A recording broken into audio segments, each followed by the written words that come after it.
Now role of reducing agent में हम लोग यहाँ पर ध्यान से देखेंगे कि reducing agent helps us to make reaction feasible. अब रिड्यूसिंग एजेंट क्या करता है, रिएक्शन को कंप्लीट होने में हेल्प होता है।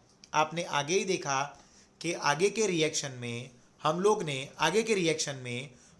डायरेक्ट एफईओ को लिया था, अब याद करिए, तो वो रिएक्ट नहीं हो रहा था, लेकिन हमने जैसे ही एक रिड्यूसिंग एजेंट डाला उसमें तो उसका रिएक्शन कंप्लीट हो गया। क्या हुआ, उसका रिएक्शन कंप्लीट हो गया। यानी कि रिड्यूसिंग एजेंट क्या करता है, रिएक्शन को फिजिबल बनाता है। क्या करता है, रिएक्शन को फिजिबल बनाता है। ठीक है।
यस। और अब देखो यहाँ पर सिलेक्शन ऑफ, अब देखो अब ऐसा तो है नहीं कि हम कोई भी रिड्यूसिंग एजेंट लेकर काम कर सकते हैं। रिड्यूसिंग एजेंट्स तो दुनिया में बहुत सारे होते हैं, लेकिन हमें उसका सही ढंग से सिलेक्शन करना ज़रूरी है, क्योंकि सारे ज़रूरी थोड़ी है कि सारे रिएक्ट होंगे। कोई किसी मॉलिक्यूल के साथ रिएक्ट हो सकता है बच्चों, बट कोई नहीं भी हो सकता। नेक्स्ट है दैट इज एलिंगहैम डायग्राम। अब यहाँ पर डायग्राम बनाया है और उसके मैंने शॉर्ट पॉइंट्स कुछ लिखे हैं, ठीक है। अब एलिंगहैम डायग्राम जो है is used to select suitable reducing agent for reduction of metal oxide to metal. आपको कौन सा मेटल ऑक्साइड का रिडक्शन करना है उसके ऊपर डिपेंड होता है कि हम कौन सा रिड्यूसिंग एजेंट लेंगे। अब उसके लिए ये लोग क्या करते हैं, एक एलिंगहैम डायग्राम बनाते हैं। अब एलिंगहैम डायग्राम जो है वो डायग्राम, सर हाँ बोल भाई।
अब यहाँ पर ये जो एलिंगहैम डायग्राम है उसको समझाने के लिए मैंने यहाँ पर छोटे छोटे पॉइंट्स बनाए हैं।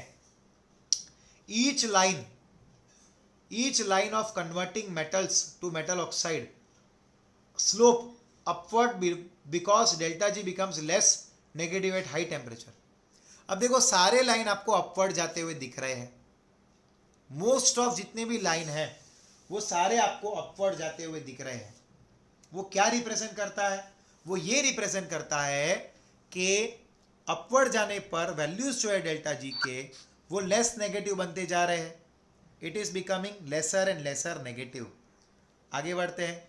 नंबर 2 क्या है, each line of converting metal to metal oxide slope upward because delta G becomes less negative at high temperature. ये अपवर्ड जा रहा है क्योंकि ये लेस नेगेटिव बनता जा रहा है। इसका तीसरा पॉइंट मैंने बनाया है शॉर्ट में कि each plot is straight line. अब आप देखो सारे स्ट्रेट लाइन है except some change in phase. अब देखो कुछ नहीं है स्ट्रेट क्योंकि उनमें फेस चेंज हो रहा है, यानी कि उनका स्टेट चेंज हो रहा है। लाइक सॉलिड जो है वो लिक्विड बन रहा है या फिर लिक्विड जो है वो गैस बन रहा है। इसलिए जो भी स्ट्रेट कर्व लाइन नहीं, मतलब स्ट्रेट लाइन, मतलब स्ट्रेट ग्राफ नहीं बन रहा, उनमें क्या हुआ होगा, उनमें डेफिनेटली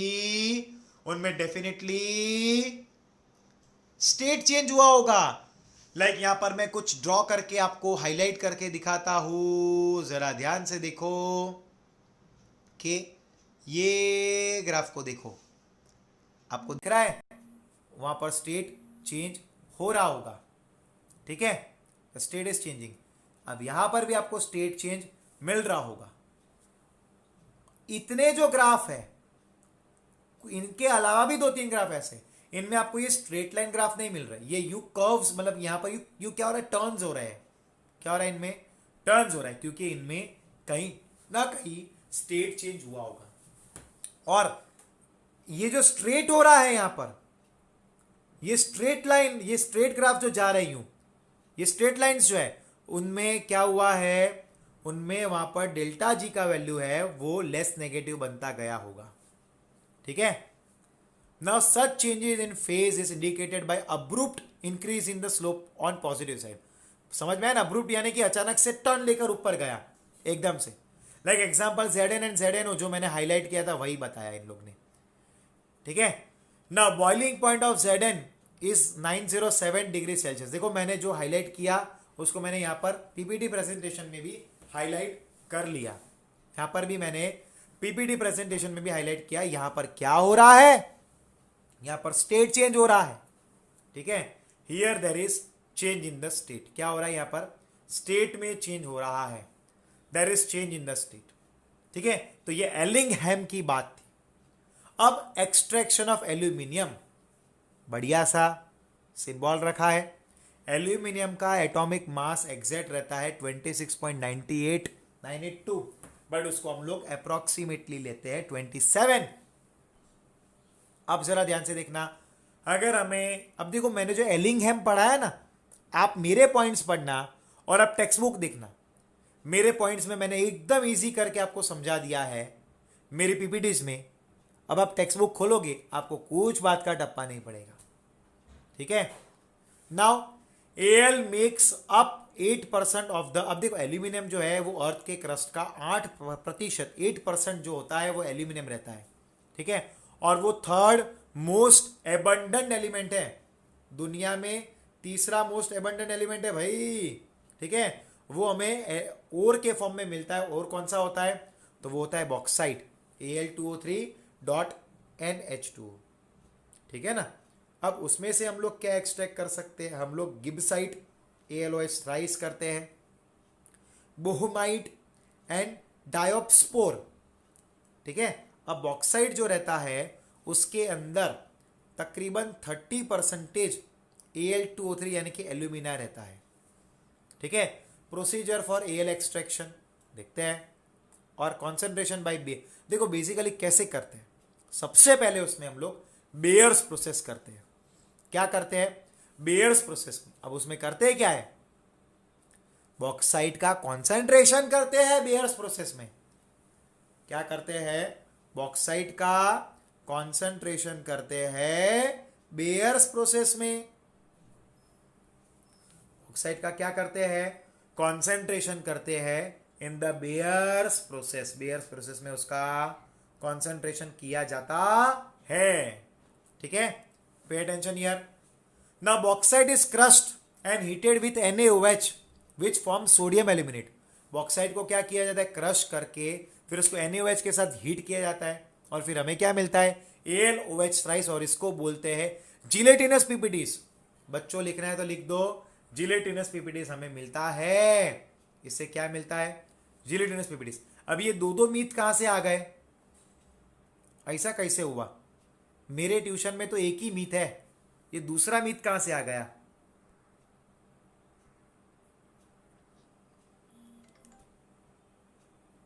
चलो क्या हुआ होगा? चलो कोई बात नहीं, आगे बढ़ते हैं। अब बेयर्स प्रोसेस का डायग्राम यहां पर मैंने शो किया है कि उसको किस तरह से यहां पर प्रोसेस करते हैं। जरा ध्यान से देखना। वहां पर बॉक्साइट को डाला, फिर क्रश करके उसको हम लोग एक काम करते हैं, हम लोग पॉइंट वाइज रिप्रेजेंट करते हैं। ठीक है। Pay attention here. क्रश करके यूं नीचे की तरफ जाएगा। यहां पर क्या होगा? NaOH के साथ वो मिक्सअप होगा और यहाँ पर लाइम है और उसको डाइजेशन का मिक्सअप हुआ। फिर उसके बाद यहाँ पर फिल्ट्रेशन होगा और जो रेड कलर का मड है वो यहाँ से बाहर निकल जाएगा, तो थोड़ा प्योर हो गया। फिर वहाँ से उसको यहाँ पर लाया गया प्रेसिपिटेटर में। ठीक है। और प्रोसेस कंप्लीट होने के बाद क्या बनेगा? AlOH थ्राइस बनेगा। और फिर यहाँ पर उसको कैल्सिनेट करने के बाद हमें क्या मिलता है? Al2O3 मिलता है। क्या मिलता है हमें? Al2O3 मिलता है। What are we getting? We are getting Al2O3। ठीक है। तो ये प्रोसेस में इस तरह से प्रोसीड होता है। बराबर। अब आगे बढ़ते हैं हम लोग। अब बेयर्स प्रोसेस की रिएक्शन, ये ऑलरेडी 10th में रिएक्शन थी और मुझे याद है तब तक चैप्टर के लेफ्ट हैंड साइड पर इसकी लेफ्ट हैंड साइड के पेज में दिया था, चैप्टर नंबर 8 में लेफ्ट हैंड साइड के, अपने लेफ्ट हैंड साइड के पेज में दिया था। और उसके बाद फिर नीचे हॉल्ट हेरोल्ड शुरू हुआ एंड राइट हैंड साइड पे वो कंप्लीट होता था। अब यहाँ पर क्या होता है तो ज़रा ध्यान से देखते रहना बच्चों, व्हाट इज हैपनिंग हियर। तो यहाँ पर सबसे पहले Al2O3.2H2 है, बॉक्साइट को NaOH के साथ डाइजेस्ट किया यानी कि रिएक्ट करवाया, तो हमें क्या मिला, सोडियम एल्यूमिनेट मिला यानी कि 2Al NaAlO2। अब इसी को आगे वाटर के साथ रिएक्ट करवाया और हमें क्या मिलेगा, AlOH थ्राइस। इसको क्या बोलते हैं, इसको बोलते हैं दैट इज जिलेटिनस पीपीटीज। क्या बोलते हैं जिलेटिनस पीपीटीज, जिलेटिनस पीपीटीज यानी कि जेली जैसे पीपीटीज बनते हैं, इसके जिलेटिनस पीपीटीज बनते हैं। अब ये जो जिलेटिनस पीपीटीज होते हैं बेसिकली इसको 1200, यहाँ पर लिखा नहीं है रह गया है, 1270 केल्विन पे हीट किया जाता है।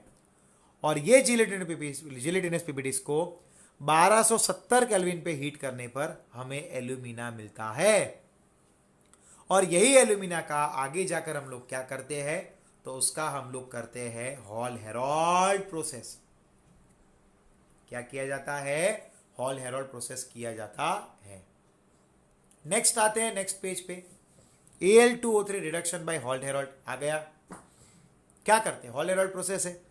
देखो बेसिकली Al2O3 को एकदम हीट करके मेल्ट करना पड़ेगा तो हमें एल्यूमिनियम अलग से मिल जाएगा, लेकिन इसको मेल्ट करने की प्रोसेस बहुत ही ज़्यादा एक्सपेंसिव है। अब क्योंकि वो बहुत ही ज़्यादा एक्सपेंसिव है तो फिर ये तो इसका जो प्रोसेस है ऑब्टेन करने का एल्यूमिनियम का, वो तो बहुत महंगा प्रोसेस हो जाएगा, बहुत ही ज़्यादा कॉस्टली प्रोसेस होगा। तो यहाँ पर ये लोग क्या करते हैं, क्रायोलाइट डालते हैं या फिर फ्लोरस्पार बोल सकते हैं। तो क्रायोलाइट, इसको एमसीक्यू में पूछ सकते हैं कि भाई ऐसा क्या डालते हैं हॉल हेरोल्ड में जिससे हमें लो टेम्परेचर पे एल्यूमिनियम मेल्ट होके एल्यूमिनियम एक्सट्रैक्ट हो जाए, तो वो है क्रायोलाइट एंड फेल्डस्पार। ये एमसीक्यू में एक बार बोर्ड एग्जाम में पूछा हुआ है। अब यहां पर क्या होगा, cathode iron container with carbon lining, और एनोड क्या होगा, ग्रेफाइट। और यहां पर मोल्टन Al जो है वो हमें कैथोड पे मिलता है, we are getting it cathode. अब खास करके यहां पर शॉर्ट एमसीक्यू क्वेश्चंस क्या आ सकते हैं, why is cryolite used in electrolyte. यहां पर क्रायोलाइट का यूज क्यों किया जाता है, इसलिए क्योंकि cryolite lowers the melting point of alumina to 950 degree Celsius. ये क्या करता है, एल्यूमिनियम का जो मेल्टिंग पॉइंट है उसको लो कर देता है, और कितना करता है, 950 डिग्री सेल्सियस। ठीक है, इतना ला देता है, इतना कम कर देता है। सोचिए कितना इंपॉर्टेंट हुआ,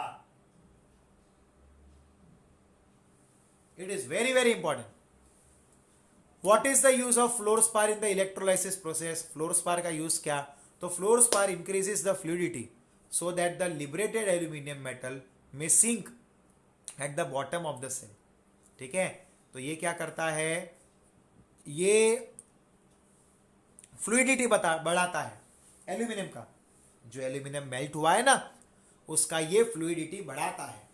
तो उसका फ्लूइडिटी बढ़ाने से होता ऐसा है कि वो नीचे कलेक्ट हो जाएगा और फिर नीचे के आउटलेट से उसको निकाल दिया जाता है। लाइक ये स्ट्रक्चर मैंने यहाँ पर बढ़िया से 3D स्ट्रक्चर आपको शो किया है।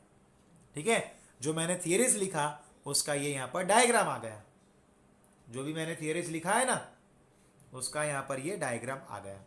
ठीक है, आगे बढ़ते हैं। देखो एनोड पे जो रिएक्शन मैंने शो किया है आपको दिख ही रहा है, एल्यूमिनियम का क्या हो रहा है वहाँ पर, तो वहाँ पर एल्यूमिनियम का रिडक्शन हो रहा है। क्या हो रहा है वहाँ पर, एल्यूमिनियम का रिडक्शन हो रहा है, there is reduction of the aluminium. And वहां पर क्या हो रहा है, कार्बन को ऑक्सीजन के साथ कंबाइन करके कार्बन मोनोऑक्साइड मिला।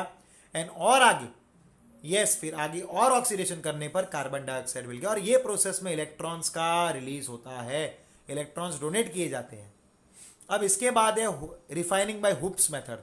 ये जोरदार है, ये मजेदार है। इसमें भी हम लोग क्या करते हैं, बेसिकली एल्यूमिनियम को क्या करते हैं, रिफाइनिंग करने की कोशिश करते हैं। ठीक है, आते हैं।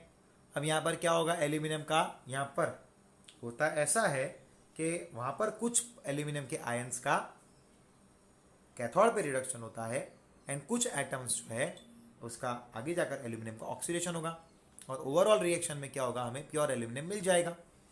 नाउ जरा ध्यान से देखना, ये चार्ट जो मैं लेकर आया हूं, ये फ्लो चार्ट पूरा सबसे इंपॉर्टेंट चार्ट है। ये चार्ट आप पढ़ोगे, देखो पूरा एक एक पॉइंट वाइज मैंने समझाया है कि पहले बॉक्साइट हुआ, उसका क्या किया, क्रशिंग किया, ग्राइंडिंग किया, फिर क्या किया, लीचिंग किया, फिर क्या किया, उसको सेपरेशन किया, फिर क्या किया, प्रेसिपिटेट बने उसके, फिर क्या किया, Al2O3 AlOH को अलग किया, फिर उसका कैल्सिनेशन किया, फिर अपने को उसमें से 99.6% प्योर मिला और उसका आगे इलेक्ट्रोमेटलर्जी किया और हमें फाइनली क्या मिला, एल्यूमिनियम ओरिजिनल जो रियल प्योर फॉर्म है वो एक्सट्रैक्ट हो गया। वो फ्लो चार्ट जरूर पढ़ना बच्चों, ठीक है। अब देखो Al2O3.2H2O है, उसको अपने बॉक्साइट से एल्यूमिनियम में कन्वर्ट करने के लिए बेयर्स प्रोसेस है और वो एल्यूमिना को देखो बॉक्साइट से एल्यूमिना में कन्वर्ट करने के लिए बेयर्स प्रोसेस है एंड एल्यूमिना को एल्यूमिनियम में कन्वर्ट करने के लिए हॉल हेरोल्ड प्रोसेस है, जिससे अपने को 99% प्योर एल्यूमिनियम मिलता है। We are getting 99% pure aluminium, ठीक है। अब यूजेस ऑफ एल्यूमिनियम क्या है, तो वो तो आपको पता ही है, फॉइल्स बनाने में, किचन यूटेंसिल्स बनाने में, विंडो फ्रेम्स बनाने में, एरोप्लेन के पार्ट्स बनाने में, ठीक है। और इसके बाद है एक्सट्रैक्शन ऑफ जिंक। तो जिंक के मिनरल्स कौन से होते हैं, तो है स्पेलेराइट ZnS, जिसको अपने जिंक ब्लेंड बोल सकते हैं, मैर्मेटाइट जिसको ZnFeS, कैलेमाइन ZnCO3 बोलते हैं। अब इसका कॉन्सेंट्रेशन किया जाता है, उसको जिंक ब्लेंड में कन्वर्ट किया जाता है और फ्रॉथ फ्लोटेशन मेथड के हेल्प से हम लोग क्या करते हैं, उसके गैंग पार्टिकल को अलग किया जाता है, ठीक है। अब उसका फ्रॉथ फ्लोटेशन मेथड यहां पर हमने जो आगे किया था वैसा ही है। ZnS पार्टिकल फ्रॉथिंग करके ऊपर इकट्ठा हो जाते हैं, बबल्स बन जाते हैं और गैंग पार्टिकल नीचे स्टिक हो जाते हैं, ठीक है। और हमारा जो ZnS है वो जिंक ऑक्साइड में कन्वर्ट हो जाता है। ZnS जो है वो जिंक ऑक्साइड में कन्वर्ट हो जाता है, ठीक है। तो जो ZnS है उसका रोस्टिंग करने पर, देखो रोस्टिंग किया ना, तो हमने आगे ही पढ़ा कि भाई रोस्टिंग करने पर ऑक्साइड जो है वो क्या होता है, यानी कि जो सल्फाइड है वो ऑक्साइड में कन्वर्ट होता है, जो सल्फाइड ओर है वो ऑक्साइड में कन्वर्ट होता है। जरा ध्यान से देखना, सल्फाइड ओर जो है, अब मैं आपको बहुत ही इंपॉर्टेंट बात अभी बताने जा रहा हूं, ठीक है, जरा ध्यान से सुनना। सल्फाइड जो है वो ऑक्साइड में कन्वर्ट होता है और जिस मेथड में ये प्रोसेस होता है उसको हम लोग बोलते हैं रोस्टिंग। ऑक्सीजन के प्रेजेंस में किया जाता है, क्या बोलते हैं हम लोग, बोलते हैं दैट इज रोस्टिंग। क्या बोलते हैं, that is called to be as a roasting method, ठीक है। यस, आगे देखते हैं बच्चों, जरा ध्यान देते रहना, पे अटेंशन हियर। हाँ, अब पे अटेंशन हियर। अब यहां पर क्या किया जाता है, जिंक ऑक्साइड का, अब आपको उसका रोस्टिंग करके जिंक ऑक्साइड तो मिल गया, अब आपने उसका क्या किया, रिडक्शन किया। Zinc oxide is mixed with powdered Coke, क्या किया जाता है, पाउडर्ड कोक में कन्वर्ट किया, उसको मिक्स करते हैं। कोक होता है ना, काला कलर का पाउडर रहता है, उसके पार्टिकल्स फाइनली रहते हैं। जिंक ऑक्साइड को उसके साथ कंबाइन किया, फिर क्या किया, उसको 673 केल्विन पे हीट किया है, ठीक है। एंड फिर जिंक ऑक्साइड को कार्बन के साथ रिएक्ट किया, तो हमें कार्बन ने क्या किया, जिंक ऑक्साइड का रिडक्शन करके हमें जिंक प्योर दे दिया एंड कार्बन मोनोऑक्साइड हमें क्या मिला, तो वो हमें मिला है as the by product. Now electrolytic refining उसमें जो हमने किया, तो हमने क्या किया, zinc is refined by distillation. Zinc को कैसे रिफाइन किया हमने, डिस्टिलेशन से। और इसमें अब जो जिंक हमें लिक्विड फॉर्म में मिला उसका कंटिन्यूसली क्या करते हैं, कंटिन्यूसली उसको ठंडा करते हैं और वो सॉलिडिफाई हो जाता है। कंटिन्यूसली उसको ठंडा करते हैं, सॉलिडिफाई हो जाता है।